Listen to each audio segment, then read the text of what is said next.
Hey YouTubers, Steve here, also known as Trainline14, and today I'm bringing you a review of an engine that, no, it is not mine. I'm borrowing it from the railroad club I go to. They let me use it to resolve a few power issues I was having on my layout, which I got resolved, but I figured I would make a review of it in the meantime. This is the Lionel Legacy RS-11 diesel locomotive, Lehigh Valley paint scheme, number 7642. And I just want to bring you a quick review of it today before I have to bring it back to the club. So anyway, let's get started.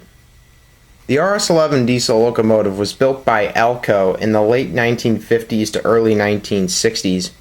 And Lionel first introduced this locomotive in their 2012 Volume 2 catalog.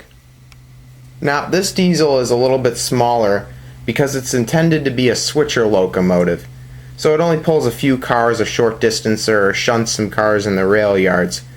And therefore, Lionel's engine can make a little bit tighter turns. It can make 031 curves or larger. With all that said, we're going to jump right into looking at the front of the locomotive. The first thing that probably stands out to you is the paint.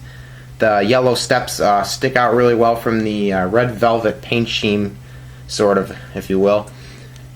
Really nicely detailed, separately applied, and there's also some handrail right here up top.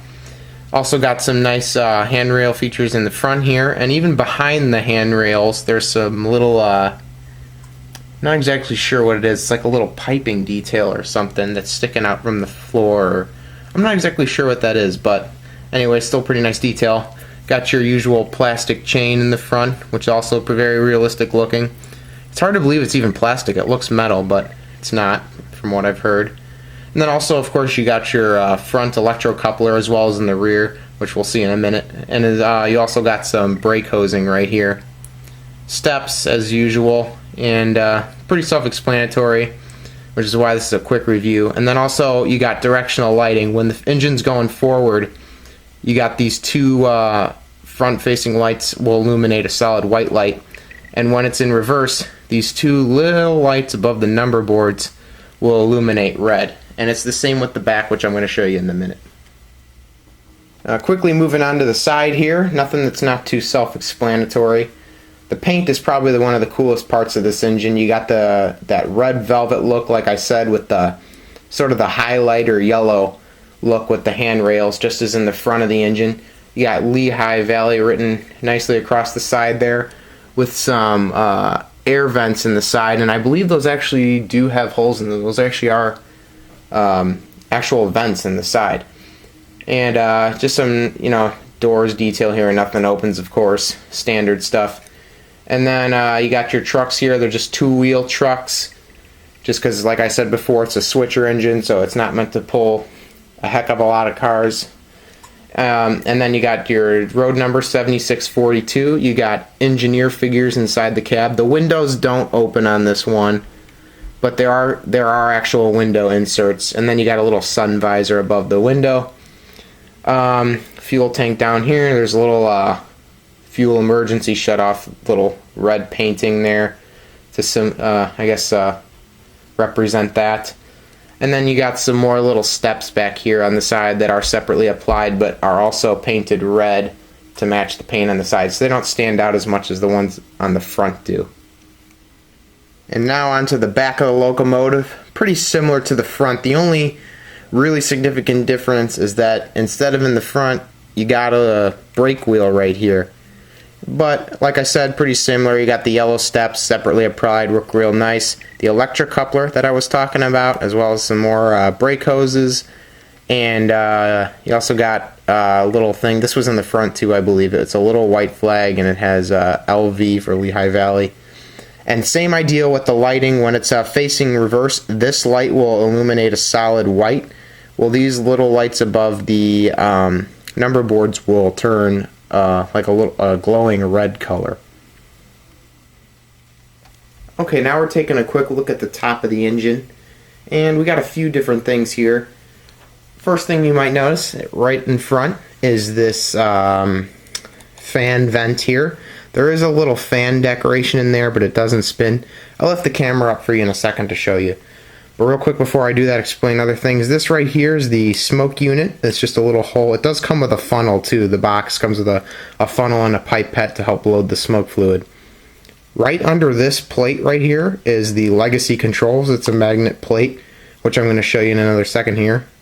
You got some nice horn detail way back here, and then some little domes, which are probably like sand domes or something or other up here, and then another little rail on top here.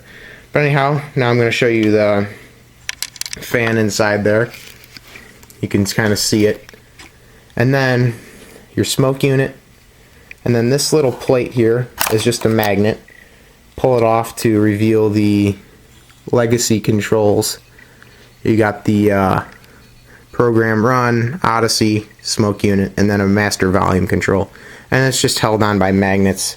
The way you put it back on doesn't matter. It goes on either way. And it just magnets on there. Like so. Okay, moving on to the bottom of the engine. And now I know it's kind of dark on the camera, so I got a little flashlight to kind of show you everything here. Now, what I didn't mention before is that to put the battery in it, the 9-volt battery, it tells you how to do it in the manual, but you got to take the actual shell of the engine off in order to get that battery in there. There's no little place you can put it in the top, so if you're looking to do that and you have this engine, just refer to your manual. It shows you all the screw locations, and that's how you would get the battery in. But anyhow, on the bottom, got your sound speaker down here.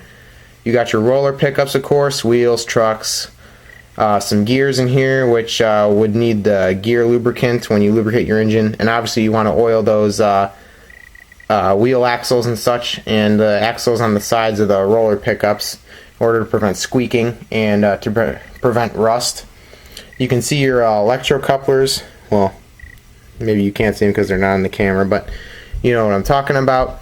This right here, I believe that's sensor track, but you know, I'm not exactly sure. That might be what that is, but considering that this is a 2012, I can't be exactly sure because I don't think sensor track was out at that time, but some little sensor of some sort down there. Maybe that's what it is.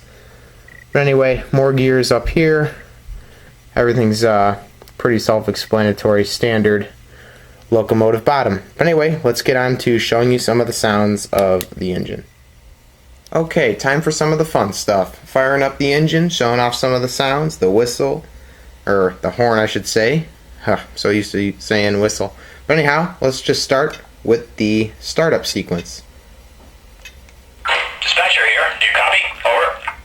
Roger that. Please start up and stand by for track orders. Copy that, dispatcher. We'll get up and running. Out.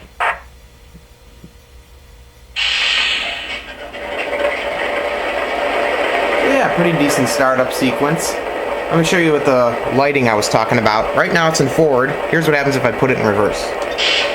You see that headlight goes off and those two red lights on the side come on. And it's the same thing for the back of the engine. And I did forget to say the number boards actually do light up. I didn't think they did, but apparently they do. So anyway, here's the horn. The horn, not the whistle.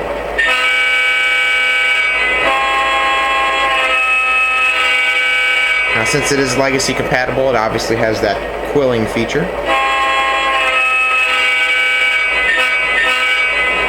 The bell.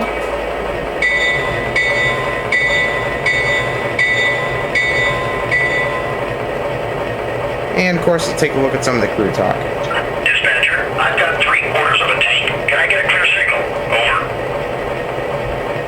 Affirmative, the track is yours. Over. Thanks, dispatcher. Cleared outbound. Out. Dispatcher here, you are cleared outbound. Over. Copy, we have that clear. Out. We're ready. Are we clear to pull? Over. Roger that. Take the green. Over. Roger that. All clear. Out. So the crew talk's pretty nice. And it also has the diesel RPM levels.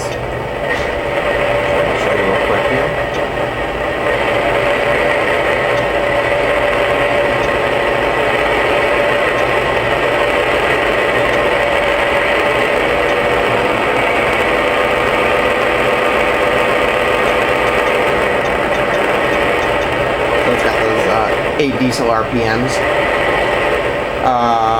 And then there's also another really cool feature. Since it's a little bit newer engine, it has the refueling noises. So let me show you those real quick.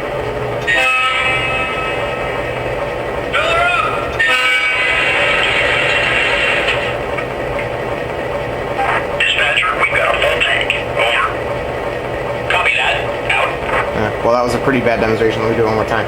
The way I'm actually doing that is I'm hitting the reset button on the and just hold it down. So when I do it, it makes a horn noise. I don't know why. I just hold it.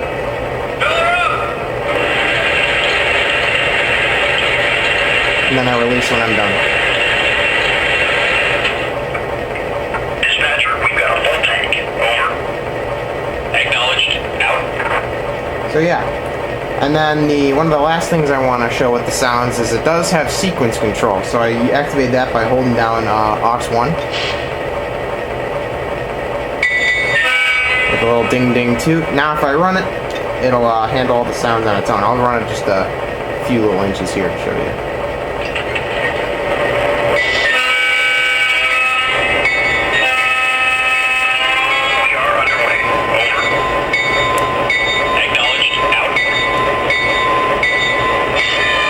So yeah, and then the bell would shut off when it's... And then it kind of just plays the sounds of the whole trip on its own. Dispatcher, we are underway. Over.